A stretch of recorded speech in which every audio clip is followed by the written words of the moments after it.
Hello and welcome to all our viewers in Nigeria and around the world to Midday News on Global Television, coming to you from the nation's capital, Abuja.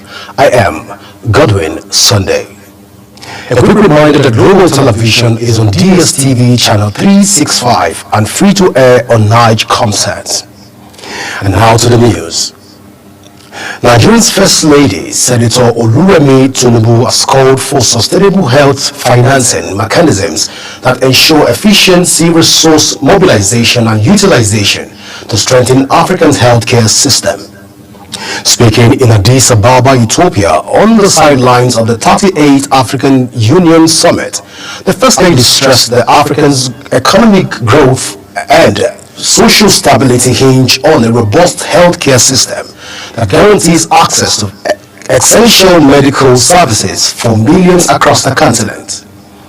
This was contained in a press statement signed by a Senior Special Assistant on Media, Busola Kukoyi. Students from no fewer than 23 universities and polytechnics have lamented the delayed disbursement of their approved institutional loans from the Nigerian Education Loan Fund as deadline for tuition payments and examinations draw near. President Bola Tinubu signed the Student Loan Act into law on April 3rd, 2024 to provide sustainable higher education funding for Nigerian students. However, in response to NELFund verified posts on X during the week, students from the several institutions, including the University of Nigeria Nsukka, Obafemi Awolowo University, Federal University, Lokoja, Ladoke Akintola University, and others in the north, expressed frustration over the non-disbursement of their approved loans. Still in education, the Tertiary Education Trust Medical Simulation Committee has presented its report at the Tertiary Education Trust Fund's headquarters in Abuja. Chairman of the committee, Professor Wale Suleiman, while presenting the report, said medical simulation centers are virtually non-existent in Nigeria. Ramsey Enoch Agbo was at this event for Global Television. Well, we'll bring that report to you subsequently in other bulletin. We're still in the news. Nigerian lawyers have reacted to a controversial incident involving the leader of the proscribed indigenous people of Biafra, Nnamdi Kanu, and his lawyer, Aloy Ejimako, explaining how they will respond if a client shouted at them as Kanu did to his counsel.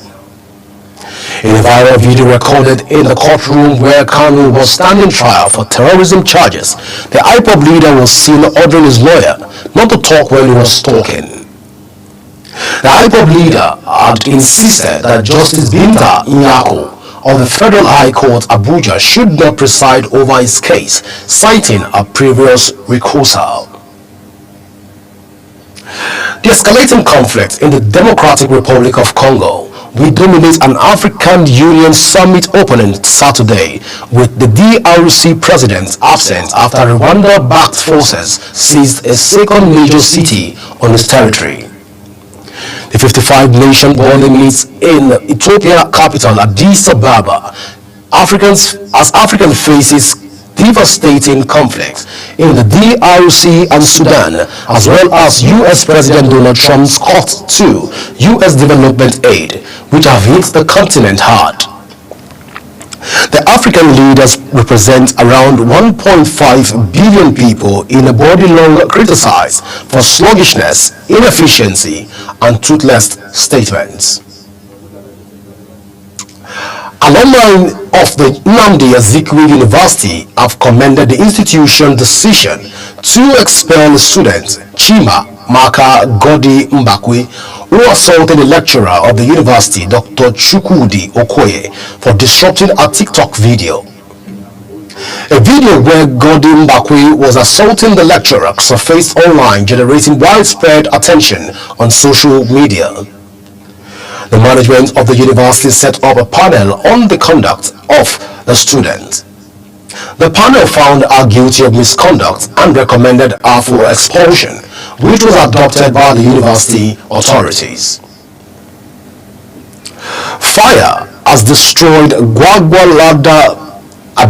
Fires destroyed Gwadabawa local government area office of the Independent National Electoral Commission in Sokoto State. It was contained in a statement signed by the Commission's National Commissioner and Chairman, Information and Voters Education Committee, Sam Olumeku. The statement says the fire was reported by the Administrative Secretary in charge of the state, in the state office, Awa Kangiwa.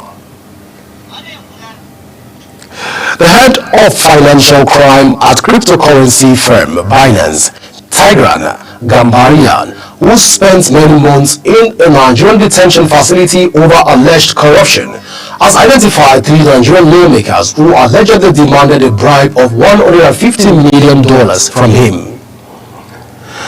Gambarian and another staff member of Binance have been arrested and detained by the Nigerian government, which accused the firm of perpetrating money laundering acts in the country. However, he was released after the charges were dropped following the intervention of the United States government. While in detention, the Binance boss said some lawmakers in the House of Representatives demanded bribe from him to avoid security agencies from sweeping on him. You are watching the live broadcast of Midday News on Global Television, coming to you from the nation's capital, Abuja. When Midday News returns, African Union Summit opens, overshadowed by Democratic Republic Congo's conflict. We have those details from the world of business as well as more stories from foreign and sports segments for you. Please stay with us.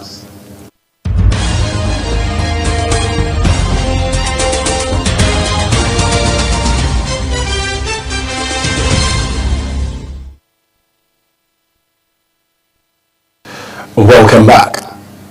In business, the Kebbi State government has announced a strategic the Kebbi State government has announced a strategy to revitalize the tourism sector. The initiative, spearheaded by Governor Nasir Idris, aims to attract both local and foreign investments by modernizing cultural heritage sites and upgrading traditional festivals.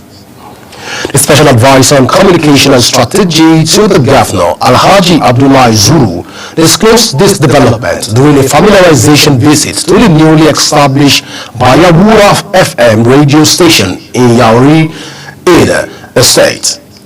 His visit was part of the government's awareness campaign to draw up support for the renowned Regatta Annual Festival, a signature event hosted by Yauri Emirate Council, under the leadership of Emir of Yauri, Dr. Mons Abdullahi.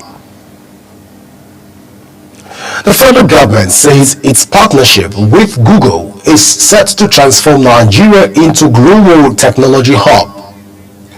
Director General of the National Information Technology Developmental Agency, Inua Kashifu, said this in an interview in Lagos, where he stated that the partnership is focused on infrastructure development, scaling of citizens, AI innovation, cloud adoption, and the investment framework.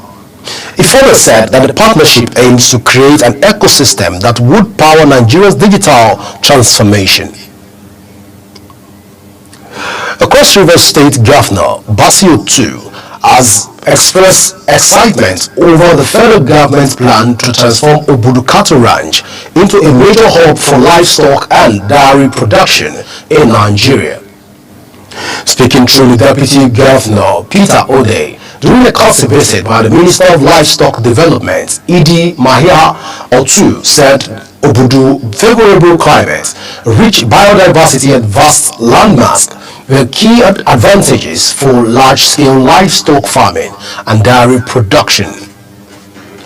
Earlier, the minister acknowledged Nigeria's 33 trillion livestock industry, noting, however, that it remained vastly underutilized. Hong Kong stock surged more than 3% in line with global rally fueled by relief over the timeline of U.S. President Donald Trump's latest tariffs. Sentiment was also boosted by Bloomberg report that China had invited Alibaba co-founder Jack Ma and other entrepreneurs for a meeting with top brass, fueling hopes of further support for the country's private sector. The Hang Seng Index jumped 3.69% or 805.96 points to 22,620.33. In other news, the Central Bank of Nigeria has assured the public that Keystone Bank Limited remains stable and fully operational despite a court order forfeiting the bank's shares to the federal government. In a statement issued by the CBN Acting Director of Corporate Communications, Akama Sidi Ali, acknowledged concerns over the development but maintained that there was no cause for alarm. She stated that the stability of the banking sector and the safety of depositors' funds remain the regulator's top priorities. On the foreign scene, U.S. Congressman Scott Perry has said that USAID agency United States Agency for International Development funded terrorism organizations including Boko Haram. Perry, a Republican representing Venezuela, made the claim during the inaugural hearing of the Subcommittee on Delivery and Government Efficiency. According to the subcommittee website, it will actively work with President Trump's Department of Government Efficiency to root out waste, shore up vulnerable payment systems, and fully investigate schemes to defraud taxpayers. Still on the foreign scene, 10 laborers were killed when their vehicles was hit by a blast from an improvised explosive device in southwest Pakistan. Salim Tarin, another senior government official in the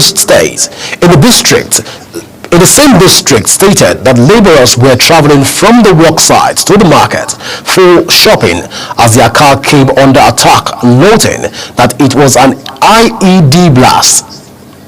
No group has claimed the attack. However, the Baloch Liberation Army frequently claims deadly attacks against security forces or Pakistanis from other provinces, notably Panjabis in Baluchistan. Pope Francis was admitted to a hospital in Rome for tests and treatments for bronchitis, the Vatican announced. The Vatican stated that 88-year-old who has been breathless in recent days and has delegated officials to read his speeches was admitted following his morning audiences. He was hospitalized at Rome's Gemelli Hospital for necessary diagnostic tests and to continue treatment for ongoing bronchitis in a hospital setting.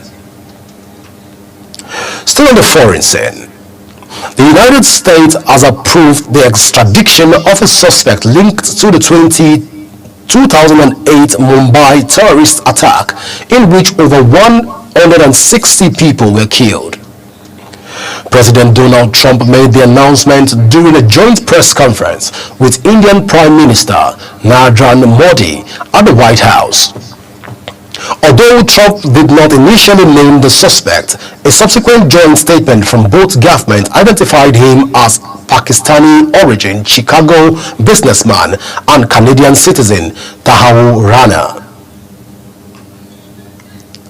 President Volodymyr Zelensky is set to meet with U.S. Vice President J.D. Vance in Germany with a warning against trusting Germany.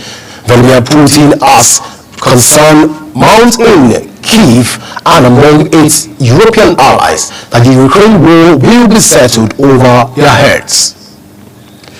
The Munich Security Conference starts days after U.S. President Donald Trump and Putin had watershed talks that have shaken Ukraine and America's NATO allies.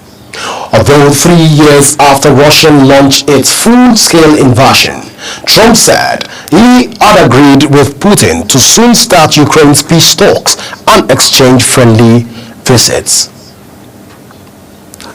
In sports, Kenya athlete Edwin Koech has won the men's category of the 2025 Access Bank Lagos City Marathon. Koech won the $50,000 first place prize for the men's category, which is his second after clinching victory in the year 2023. The Kenya ran for a record 2 hours and 14 minutes. About 37,000 runners completed the 10 kilometers and 42 kilometer races of the 2025 Access Bank Lagos City Marathon. Still in news, Bayern Munich and Germany midfielder Jamal Musiala are signing a new contract with the Bundesliga giants until 2030, the club announced. Musiala, still just 21, has emerged as a key player for club and country, making nearly 200 appearances already for Bayern. Bayern made the announcement a day before facing defending champions Bayern Leverkusen in the Bundesliga. Bayern sits 8 points ahead of second place Leverkusen with 13 games remaining. That's it on Global Television Midday News. A quick reminder that Global TV is on DSTV channel 365, on StarTimes channel 276, and free to air on 9 Comsat. Kindly follow us all across our social media platform now showing on your screen using @Global TV NG. I am Godwin Sunday. Thank you for watching.